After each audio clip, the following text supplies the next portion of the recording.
ஆச்சி பாதாம் ட்ரிங்க். ஆச்சி பாதாம் ட்ரிங்க் ஒன்னு வாங்கினா ஒன்னு ஃப்ரீ. அண்மை செய்தி. நாமக்கல் சுத்தம்பூண்டி அருகே மூதாட்டி சாமியாத்தால் கொலை செய்யப்பட்ட வழக்கில் 2 பேர் கைது செய்யப்பட்டிருக்கிறார்கள். இது தொடர்பான கூடுதல் விவரங்களை செய்தியாளர் ரியாஸ் வழங்க கேட்கலாம். ரியாஸ், இந்த கொலையாளிகளை எப்படி போலீசார் கண்டுபிடித்தார்கள், எப்படி எங்கு அவர்களை கைது செய்தார்கள், விவரங்களை சொல்லுங்க. நாமக்கல் மாவட்டம் பரமத்திவட்டி சிறுவர் பகுதியில் மூதாட்டி கொலை செய்யப்பட்ட சம்பவம் பரபரப்பை ஏற்படுத்தியது. இந்த சூழ்நிலையில் இந்த கொலை வழக்கு தொடர்பாக தற்போது 2 பேரை காவல்துறையினர் கைது செய்து விசாரணை மேற்கொண்டு வந்துட்டு இருக்காங்க.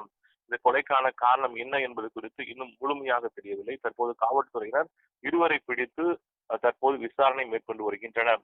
அதாவது நாமக்கல் மாவட்டம் பரமத்தி வேலூரை அடுத்துள்ள சித்தம்பூண்டி கிராமம் கொளத்துப்பாளையம் பகுதியைச் சேர்ந்தவர் வீட்டில் சாமியாத்தால். இவர் வீட்டில் தனியாக தோட்டத்தில் வேலை செய்து கொண்டிருந்த போது கடந்த 7ஆம் தேதி நள்ளிரவில் மர்ம நபர்கள் வெற்றி படுகொலை செய்தனர். இது தொடர்பாக பரமத்தி வேலூருடைய டிஎஸ்பி சங்கீதா தலைமையிலான 4 தனிப்படைகள் அமைக்கப்பட்டு தீவிர தேடுதல் வேட்டை நடைபெற்று வந்தது. இந்த கொலை வழக்கு தொடர்பாக நேற்று மூதாட்டியின் குடும்பத்தார் மற்றும் தோட்டத்தில் வேலை செய்யும் பணிப்பெண்கள் மற்றும் உறவினர்களிடம் தொடர்ந்து விசாரணை மேற்கொள்ளப்பட்டது. வீட்டின் அருகே வைக்கப்பட்டுள்ள சிசிடிவி கேமராக்களையும் காவல்துறையினர் கண்டறிந்து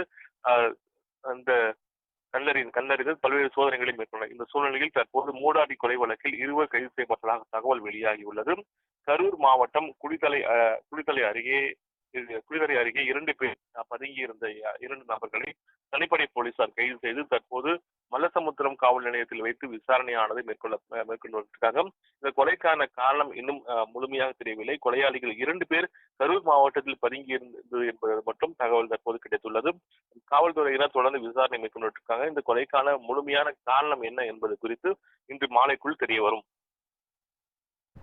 விவரங்களுக்கு நன்றி ரியாஸ்.